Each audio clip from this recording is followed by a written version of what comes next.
Congrats, you finished your book. You took this idea you had for a story, you got it down, and you wrote it all the way to the point where you could type out those two beautiful words, the end. So now what? Now what do you do with this manuscript that you finished to figure out what needs to be fixed and how to get it to the point where you can actually publish it? In this video, I'm going to walk you through step by step how to take that draft you've created, figure out what to do and how to fix it, and take it all the way to publishing or querying agents. My name is Tim Grahl. I'm the CEO of StoryGrid, where we help you build the skills, write a book, and leave your legacy. My partner, Sean Coyne, is the creator and founder of StoryGrid, and everything I teach in this lesson and every other video and training we do is based on his 30 years of experience as a writer and editor. Okay, you finished the draft of your book, and seriously, congratulations. This is a big deal.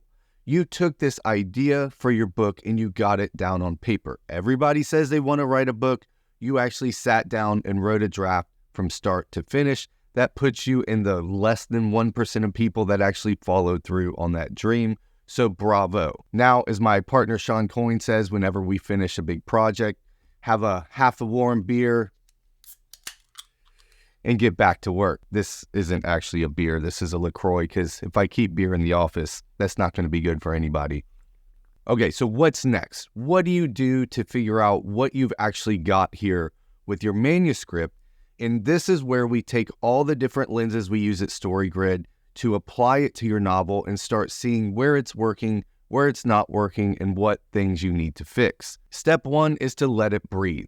Give yourself some distance between finishing the novel and when you go into the editing phase, at least a couple weeks. You want to just give yourself some time to work on something else, write a short story, start your next novel project, study a masterwork, whatever it is. Just cleanse the palate by working on something else for at least a couple weeks before you come back and start trying to evaluate what you've actually got here with this manuscript. Step two is to take the first 3 scenes and send them to 6 friends for them to read. You want to clean them up the best you can, clean up just those first 3 scenes without driving yourself crazy, and then ship them off to 6 friends that have agreed to give them a read. And here's the only feedback you're asking for from them. Let me know when you want to read the next 3 scenes. Don't ask if they liked it or what they thought of your protagonist or if you described the setting well or if the magic made sense.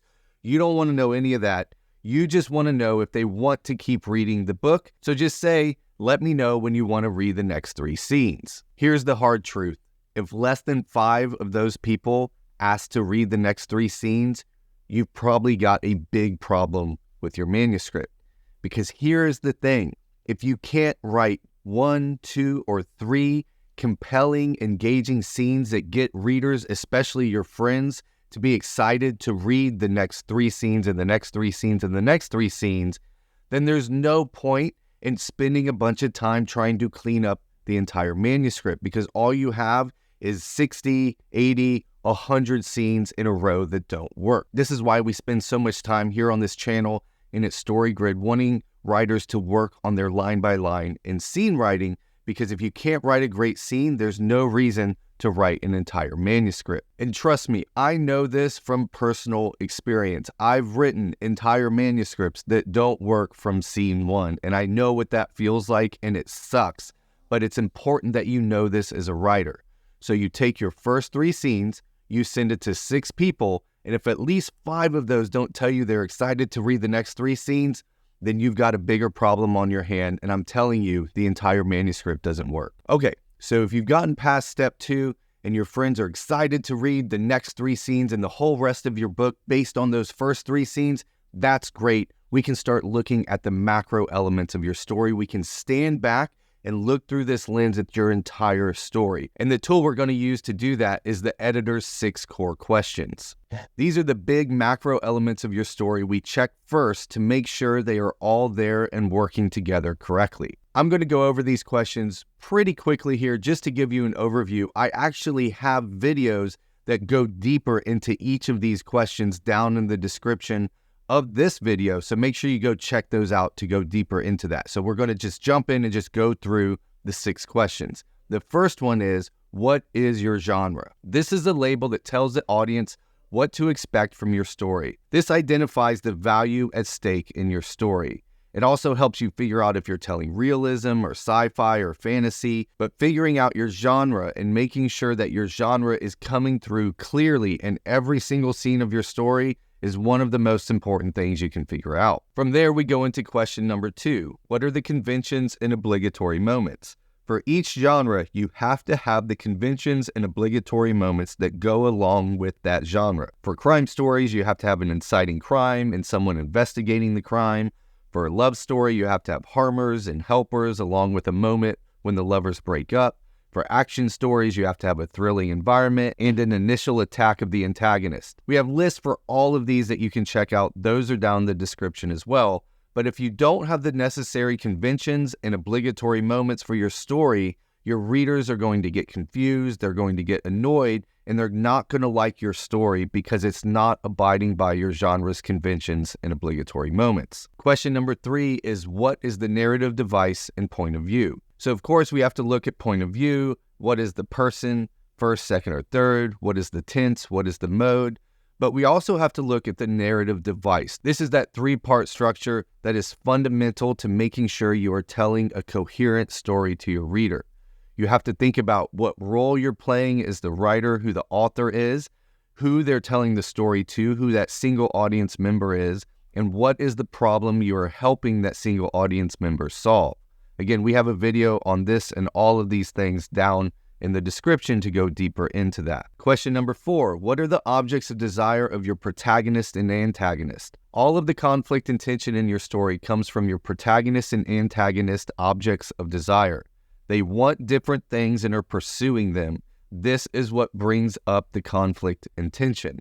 These are often a part of your genre, so make sure you study your genre thoroughly, but without good objects of desire, your story will meander and be extremely boring. Question number 5, what is the theme?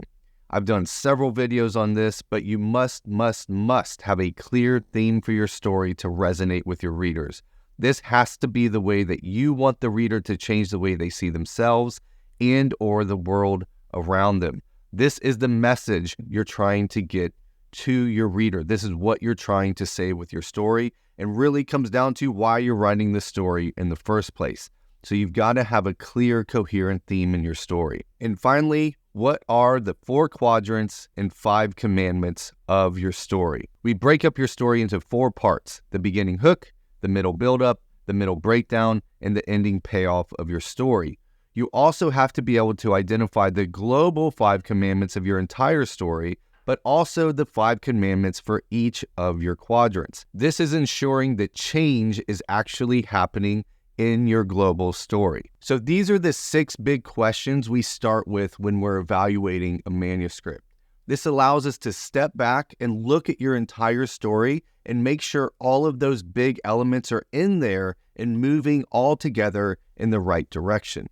If you can't find these in your story, if they're not clear, if they change throughout your story, if you have a different genre at the beginning of your story than the end of your story, if you can't figure out if your theme is actually in your story, all of these are big problems that you need to address. It's important that you're honest with yourself about your story when you're answering these questions, because if you can't clearly see them in the writing, your reader's going to get lost, they're going to get frustrated, and they're not going to like your book. At this point, if you found some major problems in your book, looking at the editor's 6 core questions, you got to go fix them. Stop what you're doing, don't go any further. Take these big problems you found in your manuscript and start going back and figuring out how you can fix them on a rewrite for your second draft. But after going through these 6 core questions, if you feel like your book is working, all of the big pieces are there, it's time to narrow in that lens and start looking at our individual scenes. And that's where we move to step 4 of evaluating your manuscript, and we use the story grid spreadsheet. That's right, a spreadsheet. This is how we evaluate if each individual scene has all of the components that it needs to have to work, and we can look how each scene hooks into the other scenes and how the full arc of your story is looking in this scene-by-scene basis. So we have a template for this spreadsheet. You can click on it down in the description, but I'm just going to show you really quickly what this looks like and how we've split this up and how each of the columns work. We have this spreadsheet hosted on Google Drive, so you're able to make a copy and use it for yourself, but it's really powerful and it does all kinds of stuff for you.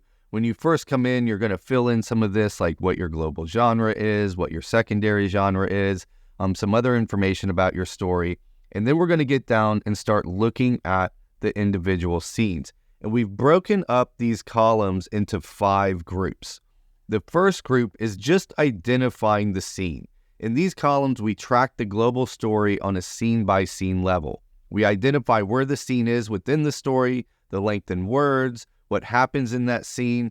This ensures we know the specific part of the story we are analyzing. This is scene number, which number scene in the book it is. This is how many words are in that scene. If you're grouping scenes together in chapters, you can keep track of that here. Here's the title of the scene or chapter. And then this is where you track the story event. What actually happened in this scene? And you can go deep in depth here. You can have like a whole paragraph or a couple paragraphs here. And then we summarize that story event into one sentence. This makes it really easy to find what scene you're looking at as you're going through them. The trope scene type, which I won't get into right now, but these scenes right here, A through G, are where we're keeping track of what the scene is and identifying what happened in that scene. So now we're going to jump to these columns N through S. Now, as you can tell, there are some columns missing. We have them hidden because we just have all kinds of stuff working in this spreadsheet that you don't need to worry about. But when you're using this spreadsheet, we're looking specifically at N through S, and this is where we are tracking the change in your scene. So as I've said over and over in so many different videos, stories are about change, and we've got to make sure in every scene of our story, something important is changing, and it's changing on that genre level. So we track what the value is at the beginning of the scene, what the value is at the end of the scene, and then we keep track of the polarity. If we got better on that value or worse on that value. So if we move from hope to despair, we move from plus to minus. If we move from hate to love, then we move from negative to positive. We are actually keeping track of what is changing in each of the scenes and if it was a positive or negative change. The other thing we keep track of is the turning point in your scene. So there's 2 different types of turning points. There's an active and revelatory turning point. And then we keep track of what the actual turning point was. So what is the summary of what turned that scene? Now I go deep into turning points in another video, which is down in the description, but every scene you have has to have a turning point because that is the point when the value shifts from negative to positive or positive to negative. All right, so that is tracking the change in your scene. Now let's look at the continuity. The continuity is columns T through W. With these columns, we ensure that the point of view, period, duration, and location of the scene makes sense throughout the entire story.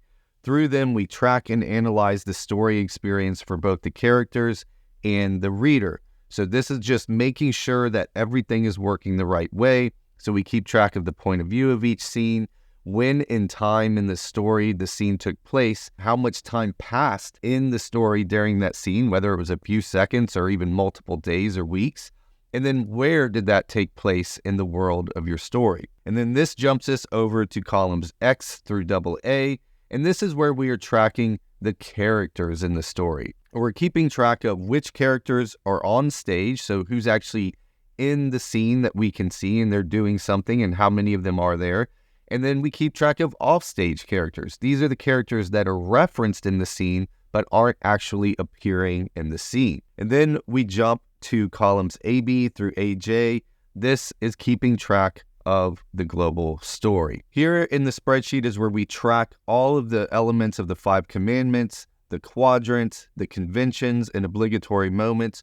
All of those big global elements that have to be working in your story. Your scenes are the things that build to those global elements. And so we have to keep track of where your scenes are showing up and how they're interacting with these global elements. So is this scene in quadrant 1, 2, 3, or 4? Is there an obligatory moment in this scene? Is this one of the global 5 commandments, one of the quadrant 5 commandments? You've got to keep track of all of these things to make sure that each of your individual scenes is working in the global story. And I'll tell you right now, spreadsheeting your novel is an enormous amount of work. It takes a lot of time. I usually end up only doing about 3 to 5 scenes a day and just chipping away at it because filling out each of those columns takes a lot of work, and you have to constantly be paying attention to make sure you're not bullshitting yourself, so that you're actually telling yourself the truth about, is this scene working? Did something actually change? How does this work with the global element of the story? But what's really amazing when you get to the end of spreadsheeting your novel is how you can view it in this really minute level and see what's working and what's not working in your novel. You can tell if the scene had any change. You can tell if it's impacting the global genre, and if it's not, you've got to fix that. It's a really great diagnostic tool to find what's happening scene by scene through your novel and identify the problem scenes, the missing scenes, and what you need to do to fix your book at that scene-by-scene level. Now, just like in the previous step, it's time to stop and fix your problems. Once you have a punch list, a checklist, a long list of to-dos of things that need to be fixed in your book, now is the time to go back and fix them. Take the time, do the second, third, fourth draft, and take these things that you've identified by doing the spreadsheet that are a problem in your story, and now go back and fix them. What you see as you work through these tools is you're always going back and fixing. You're always going back and fixing. This is what's important to fix when you write multiple drafts.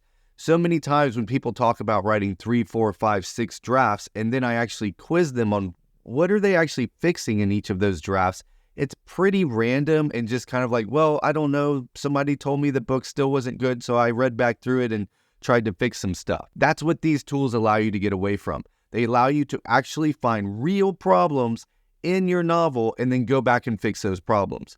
Each time you're writing a new draft, you should be fixing specific problems you know about before you even go back to write that next draft. So as you work through these tools, the goal is to fix it, then go back and evaluate it. Then fix what you can, go back and evaluate it. Fix what you can, go back and evaluate it. But at some point, you're going to reach that law of diminishing returns where you've taken the manuscript as far as you possibly can go. So now what do? The biggest mistake I see people make is they start querying agents. They start writing up their letters. They start taking the online courses about how to query agents and how to get acquiring editors to look at your book and all of this stuff. But the problem is your book probably still isn't ready, especially if this is your first book, maybe even your second, third, or fourth book where you're too close to it and you don't have a clear understanding of the story for you to know that this is ready and a publishable work. And so this is the point where we move to step 5. It's time to hire a developmental editor. You need a story expert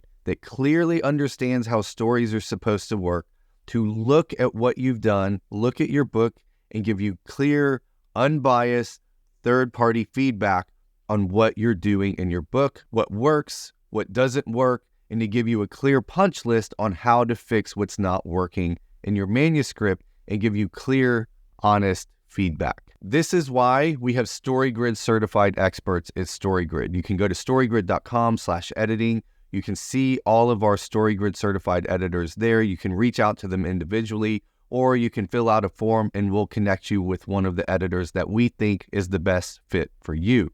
All of our editors take a free 30-minute consultation so you can talk to them and get to know them and see if they're a good fit for you. And also, just so you know, we don't make any money on this. So each of these editors are independent editors. You'll work directly with them and no money comes from our pocket. We just want you to have a great set of editors that you can trust to get feedback on your story and give you clear, precise feedback on what's working, what's not working, so you can make those fixes. And now, once you've gotten to this point where you've gotten third-party feedback from a story expert, you've incorporated their changes, and you've taken this book as far as you possibly can, now it's time to start querying those agents or self-publishing or figuring out how you want to put your book out into the world. Now, I've gotten a lot of questions from you about traditionally publishing, self-publishing, and all of this. I'm going to do another video on that in the future. If it's done, I'll put it down in the description of this video. But at this point, I just want to say again how proud you should be of yourself. You not only wrote a first draft, which is something everybody says they want to do, but the vast majority of people never do, but you took the time to evaluate the draft, keep working on it, and taking it all the way to the point where it's ready to publish. And that is just absolutely huge, and I commend you for that. Congratulations. Now I'm going to keep talking about how to edit your novel, how to get published, and all of those different things here on this channel. So make sure you like this video, subscribe to the channel, and hit that bell so you get notified whenever we come out with new videos. Of course, you can go to storygrid.com, sign up for the newsletter, and make sure that you don't miss anything happening in the StoryGrid universe. We are now also offering one-on-one StoryGrid consultations. So if you're stuck with your writing and you're not sure what to do next, you can talk to a StoryGrid expert that will just help you figure out what's next for you. And you can get one of those free calls down in the description of this video as well. But either way, thanks for being a writer. Thanks for being a part of our community here at StoryGrid, and I'll see you next time.